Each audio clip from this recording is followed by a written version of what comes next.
Merhaba, bugün konuğumuz Toulouse takımının başkanı Damien Comolli. Bir süre Fenerbahçe'de çalışan Damien Comolli ile bir sürü konu konuşacağız. Mr. Comolli, thank you for being our guest today. Merhaba, thank you very much for inviting me. Right, let's just dig a bit this data science. I listened to one of podcasts you were a guest of. You were telling them about Prozone as early as 97. When you were at Arsenal. When did you first hear about this analytics software? It was in 2000. Well, it was when I read the book Moneyball. Yeah, I see. That's the first time I heard that a team across all sports has developed a software with an algorithm to analyze the performances of players and of teams. So it was probably in 2004, I will say, or 2005. And then I went to see, and then I went to visit the Oakland A's because the book is based on the story of the Oakland A's. I went to visit Belli and the Oakland A's, and then I think when you're a sporting director, you have got to be a very good magpie. So I stole like a magpie. I stole ideas from the A's. And brought them back into football, into Tottenham at the time, and into football. And then that's how we started in Tottenham in 2006, around 2006. After you started to collect data on players, on games, on your opponents, what was the most striking thing first? Maybe you were talking about the goalkeepers who were wrongly assessed? The goalkeeper, yes. Well, the goalkeepers were the perception on goalkeepers. We found out the perception on goalkeepers was quite often different from the reality. So the data was telling us something, and then either scouting or general opinion from the public, from the media, from the fans, and sometimes from coaches was telling us something different. So that was quite striking. But the biggest difference was probably on defenders. Yeah. Because with defenders were at the time very difficult to assess. They still are. Yeah. And at the time, because when we started it, like in any new project, we went into some wrong directions at the beginning. So we thought, the important thing. What makes you win a football game? You need to have possession. And we checked, and it was not the case. Your team needs to win more challenges, more drills. We checked, and it was not the case. Your team needs to make more passes. We checked, and it was not the case. So we went into hit some walls and then bounce back into another direction and hit another wall and then bounce back into another direction until came the point where we created something that we were very comfortable with. But one of the great examples is Luka Modric.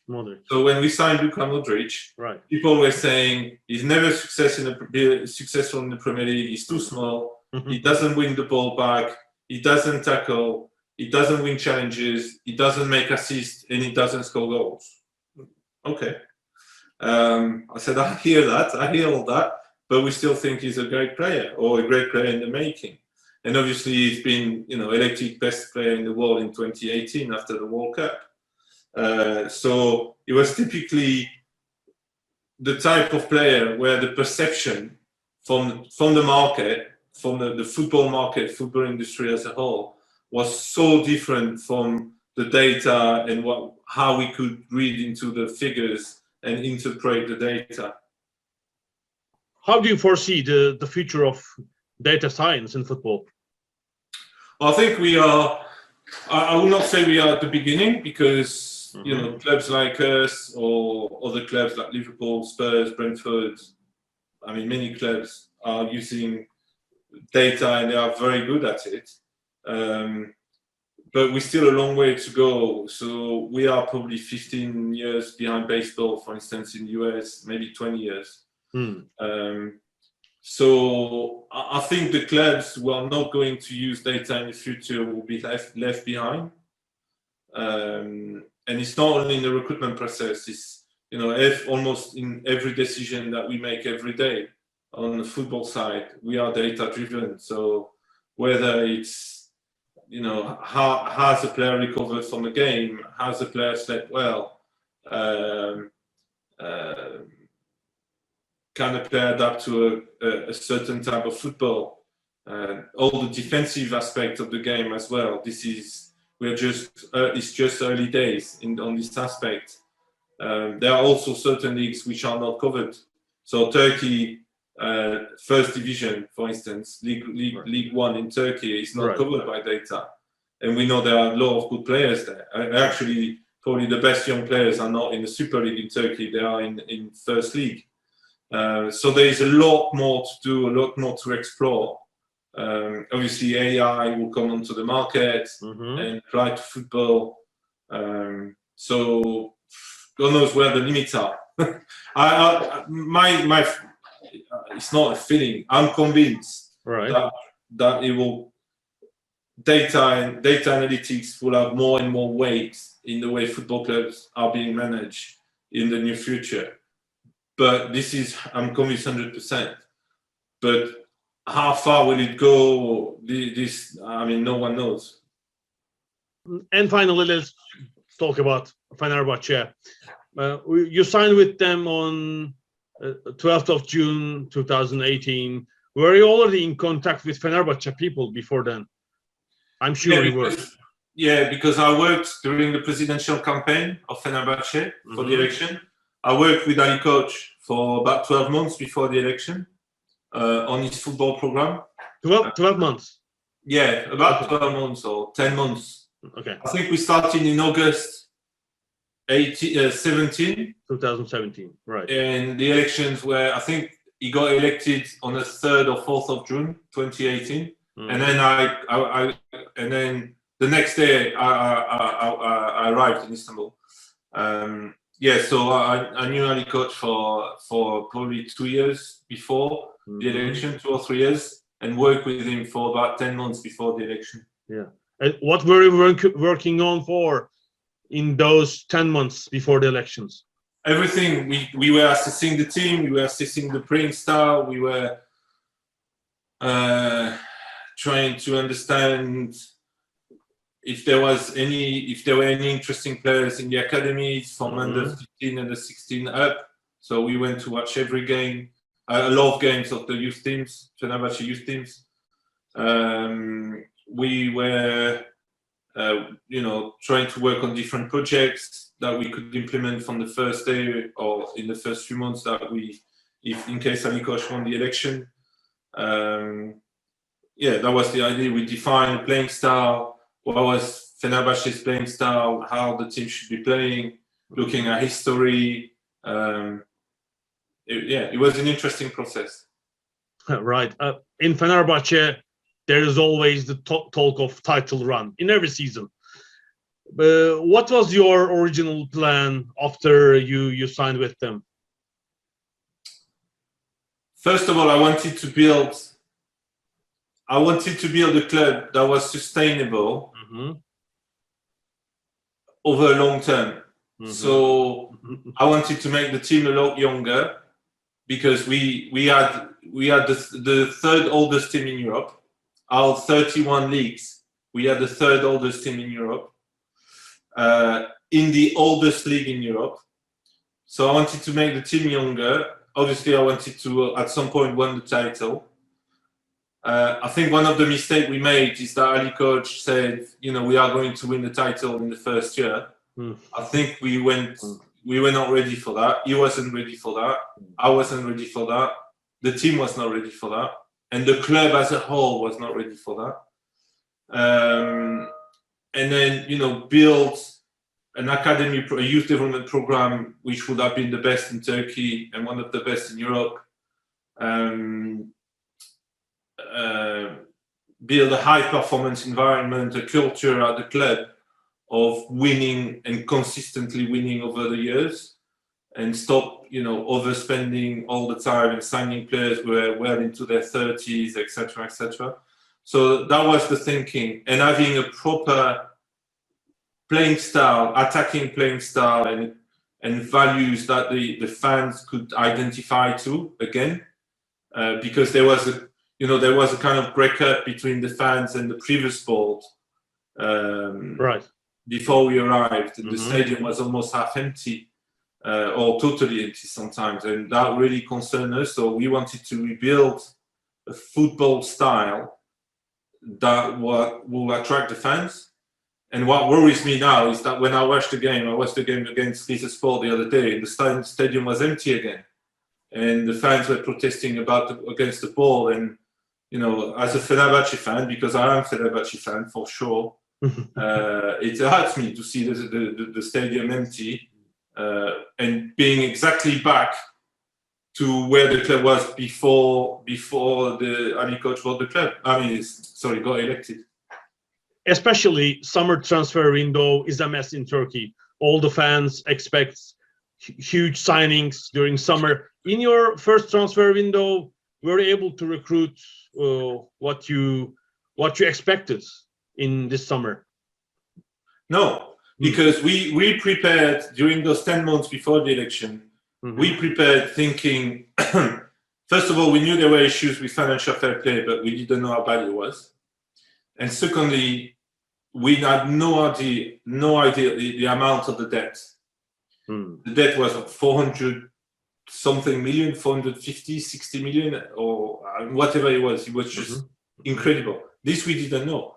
So all the plannings we made, we watched a lot of players. All the plannings we made, all the things, the players we were planning to sign, a lot we couldn't do because of the financial restrictions we were under. So I'll give you an example. We saw Lautaro Martinez, the striker of Inter Milan now, with incredible success. We saw him well before he came to Europe. But then the money asked by his club in Argentina. When we found out that there was no money at Fenerbahçe, there was no way we could do it. See, so and it happened quite often. So we had to change our approach. We had to change our strategy. So some players we brought the players we wanted. Sometimes we couldn't, and some players who would have been incredible successes. We just couldn't approach them. According to you, who were the most disappointing players that season? I never talked negatively about players. Okay. So that I will keep for myself. Okay. And also there are explanations, Yeah, how would you describe the failure during this very first season? Of the club? Well, right.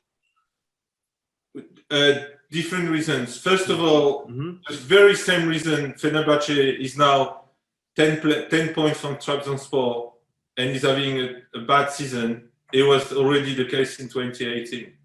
Nothing has changed. First of all, money. I mean, coming back to your original question. I think the first mistake we made was we should not have got a foreign sporting director. So the trio of a new president with no experience, a sporting director with foreigner, and a coach with foreigner, it didn't work. I think in the first season we should have had a president with no experience, but that's okay. Right. Either the sporting director or the coach should have been Turkish. One of them. Yeah. So what I wanted to do is bring Abu Dhabi. That was my priority. Yeah, when he was at Başakşehir. Right. It was my priority. Right. We couldn't do it. But I think having had all the clubs should have appointed a Turkish sporting director and with a foreign coach. But having everyone new, and especially the sporting director and the coach new to Turkish football, I think that was a mistake. And then, we tried to explain, we have a structure, we have a sporting director, there is a president, a vice president who I reported to, then there's a sporting director, there is a coach, but no one understands that structure in Turkey. And people within Fenerbahce, within the club, didn't understand that structure and tried to destroy the structure from day one. And the whole, I mean, look is what is happening now. The club is failing now, and I can guarantee you it's the same reason the club was failing in 2018. So there were a lot of different things.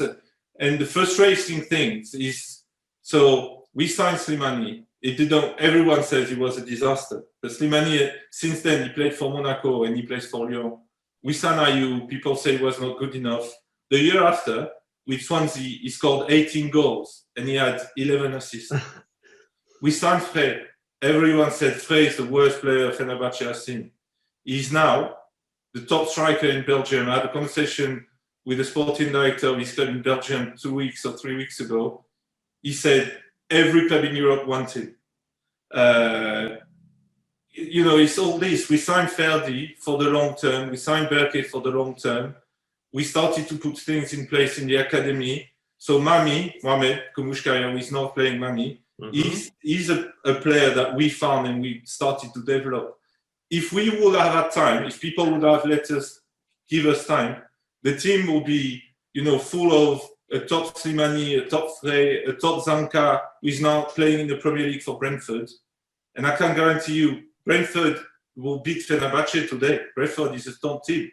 And Zanka is playing in that team, but he was not good enough to play for Fenerbahce. So we will have a mix of Ferdi, Berke, Frey, Zanka, Slimani, Ayew, and Vedat. And we will have found more Vedat and more Ferdi and more Berke if we will have time. So the failure is about the structure, it's about the way the club is being managed, it's the way the club is constantly in a self-destruction mode. Who didn't let you keep on working? Everyone. Inside the club? Oh yeah, of course. There is so much going on on the day to day. I'll give you an example. Sure. I wanted to make Emre our head coach. I said, after a few months, I said Emre should be the head coach. And I told Emre this. The board said no. I leave, they make Emre the head coach. But I said to the board, Emre will be successful at Fenerbahce if he works with an experienced sporting director. Me or somebody else. It didn't have to be me. But as he's incredibly intelligent, he's incredibly passionate, he's a great leader, he knows football, he loves Fenerbahce. He could be a fantastic coach. But he needs to be supported by a sporting director who's got experience.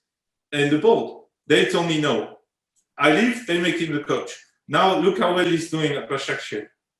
And I'm convinced Emre is going to be an incredibly gifted coach. I'm 100% convinced. So it's all this constant negativity, you know.